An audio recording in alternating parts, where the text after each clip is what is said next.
Good afternoon, everyone. Great to be with all of you, with Minister Lecce. Minister Lecce, thank you for taking the time as well.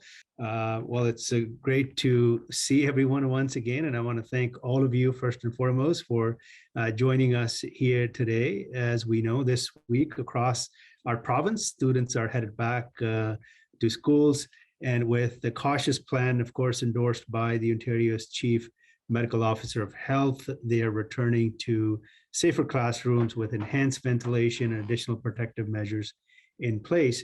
Students, teachers, and other school-based staff will be returning to school with strict safety protocols in place, enhanced cleaning, low barrier testing, and province-wide improvements to air ventilation, and all supported, of course, by the public health experts. Good afternoon, everyone. Good to see you.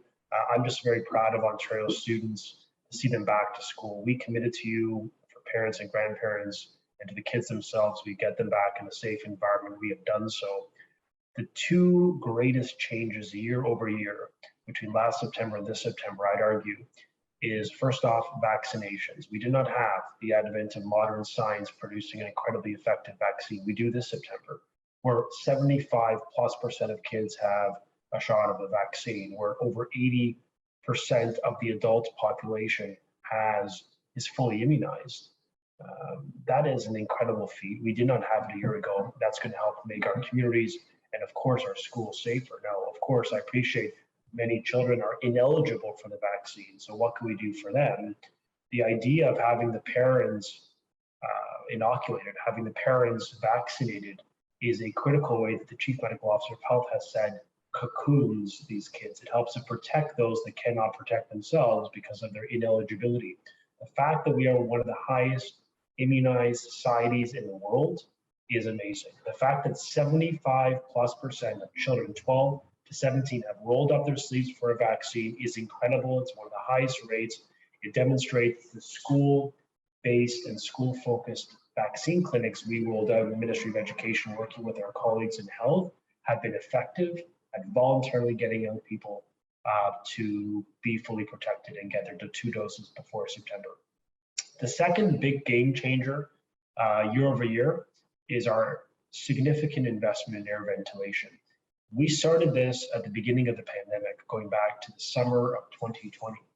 But this past year, we stepped up our investment. As Minister Gill has confirmed, over $600 million of mechanical ventilation improvements supporting safer schools, 20,000 additional HEPA units, culminating in a total of 70,000 standalone HEPA units in classrooms as we speak, in every single kindergarten class, in every classroom in a school, without mechanical ventilation. And in many boards, they've gone above and beyond our protocol, which is already at the highest standard in Canada, like for example in Toronto, where every classroom has HEPA filters within them, every single one, without exception.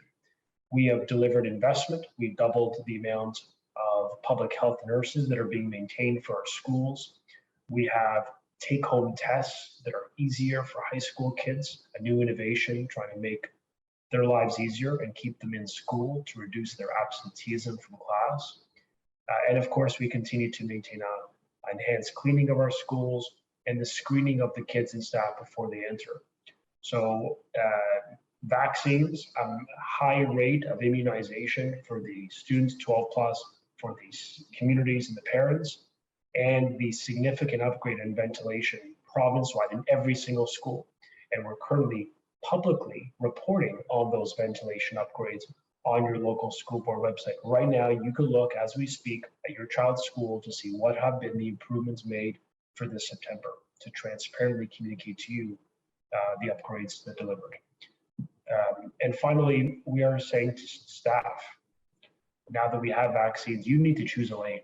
We want you to be double vaxxed. We are strongly encouraging our staff to get fully immunized. But if, for whatever reason, a small number, which we suspect are not, they now will be subjected to twice a week mandatory compulsory testing as a prerequisite to get into our schools. Meaning if you do not produce a negative test result or you are double vaxxed, you cannot work in Ontario schools. So that's another layer of protection we didn't have a year ago, and we're enforcing that rigorously.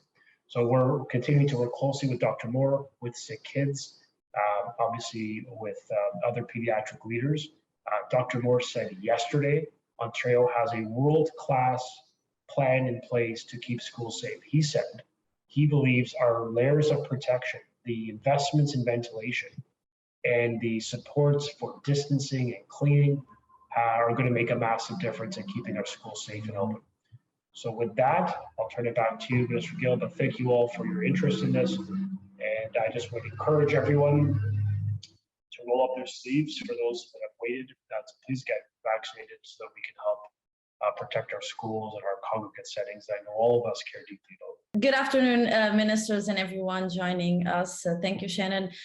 So I'm Teresa Santos from Correio da Manhã Canadá. So Minister Stephen Lecce, thank you for having me. So my question for you today is, in the case of approving a vaccine for 12 and under in the near future in Canada, what are, if there are any, obviously, what are the plans to drop the mask usage in the schools of Ontario? Is there any vaccination rate goal for the kids being able to stop wearing the mask? Thank you.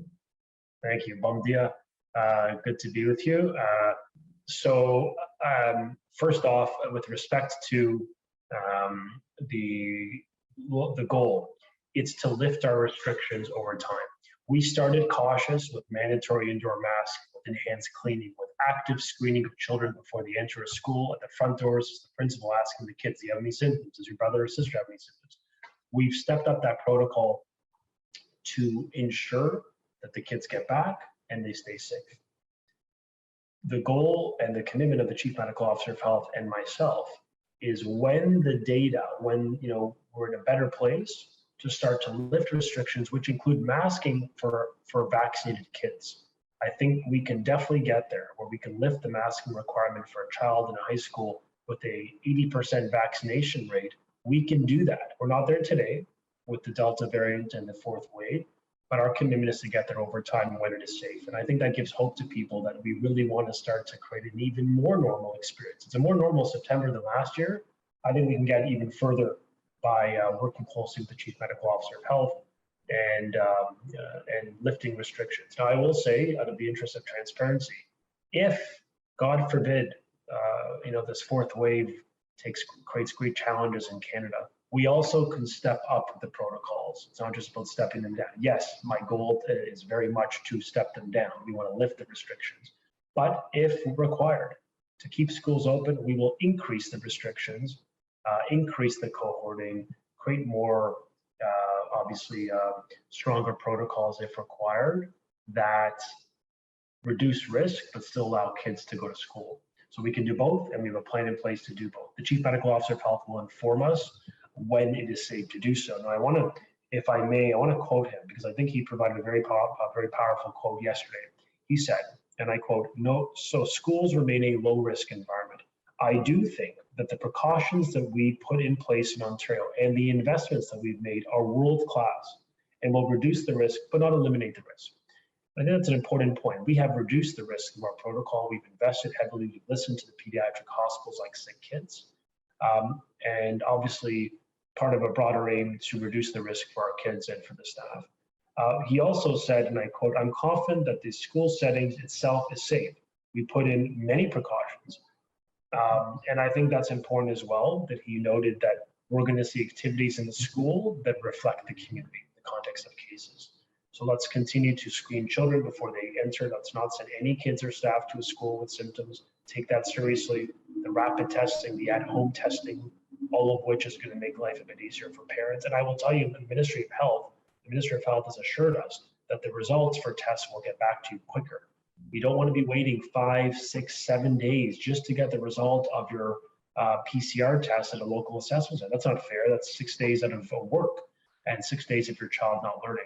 So they've committed to over 80% of test results within 48 hours. So within 2 days, that result should come back for the vast majority of us. And the majority of those tests, the results will come within 24 hours. So they're really trying to make the system work better for people, for moms and dads who work, for the kids who need to be in class. And we think these investments will really make a difference.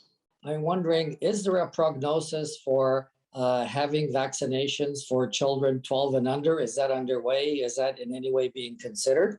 Right. And my second question is about, has there been an opportunity yet to understand learning levels? To what extent is online better than in person? Now, I do understand the issue of social skills is better, I guess, in person.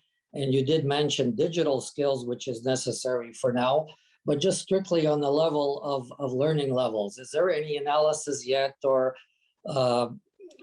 research about whether online learning is better than in person? Sure. Thank you very much, Yuri, for the question. Good to see you.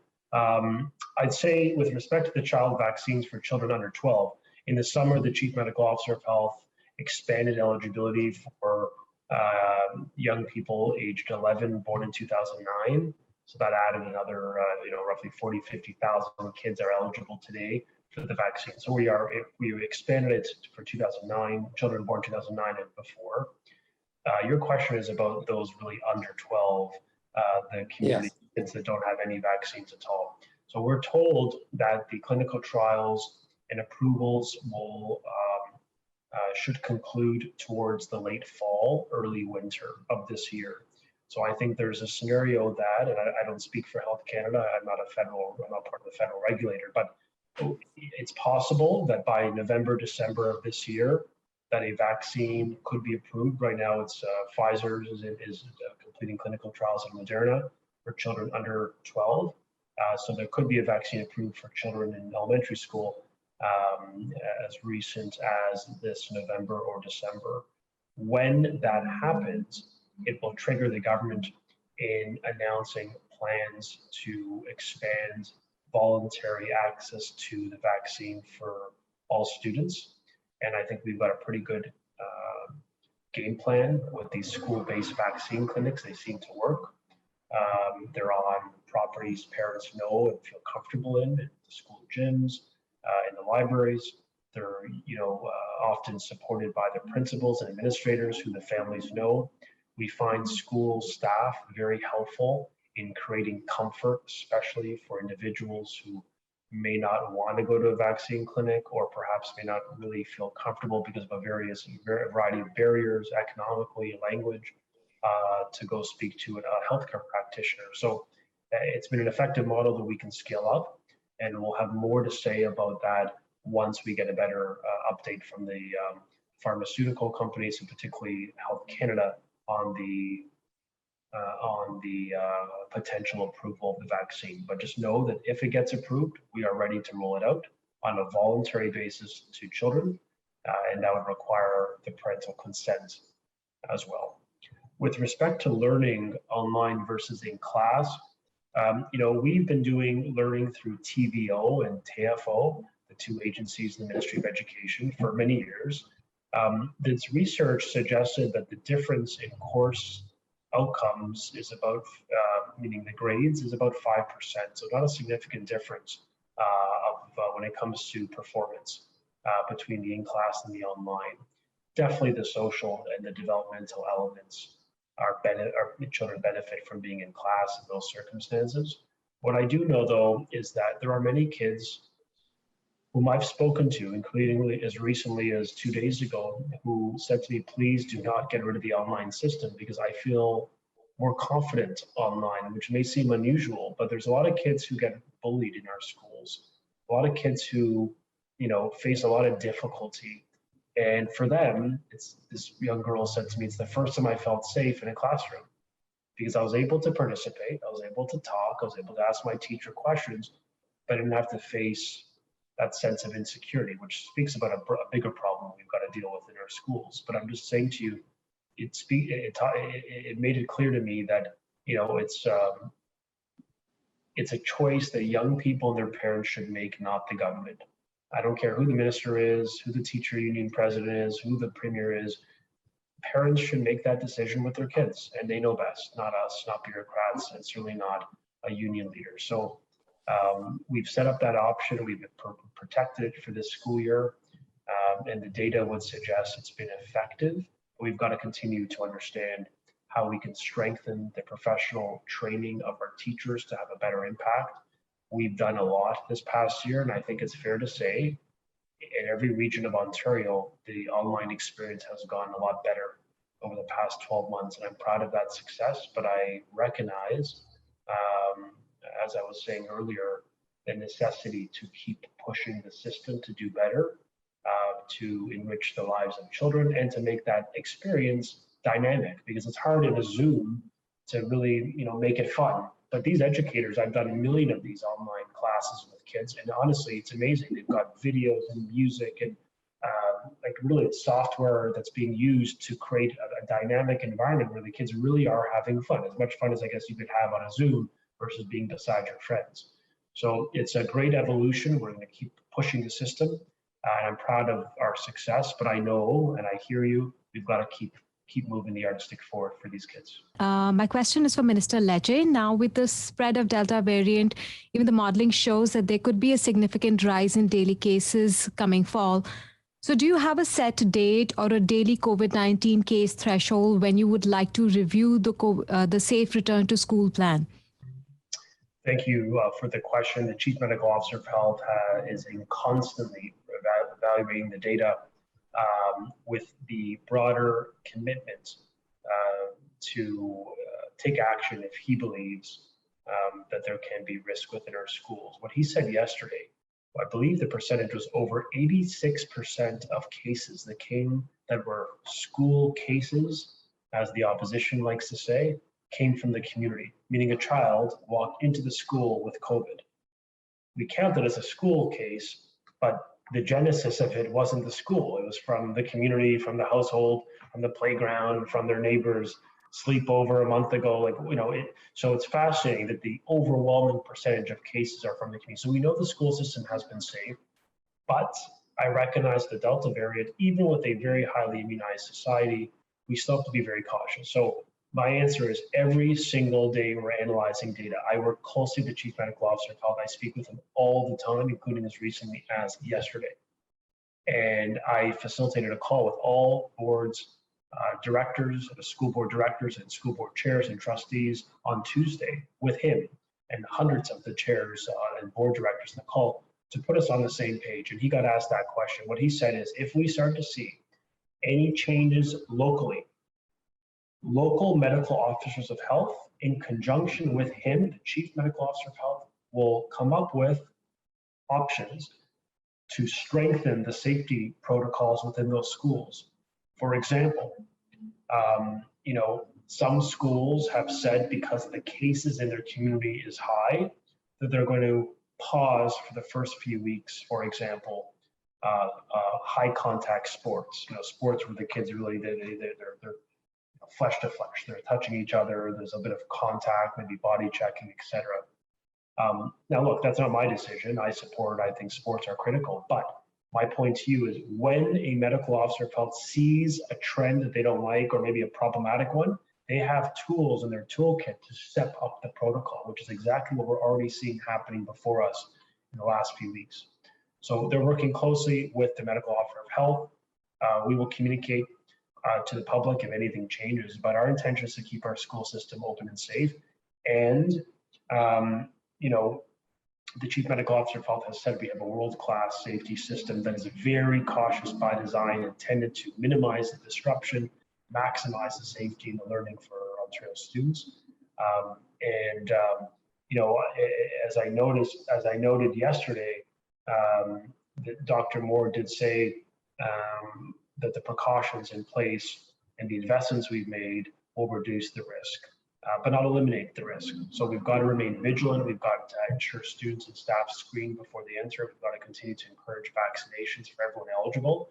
And we're going to continue the Ministry of Education to focus heavily on air ventilation, improving the air quality, the air intake, the fresh air intake, and continuing to deploy even more HEPA units. Now 70,000 in Ontario schools. That is an incredible feat. We're very proud of that work over the summer to step up our investments, and we believe we can keep students as safe as possible with the plan we put in place.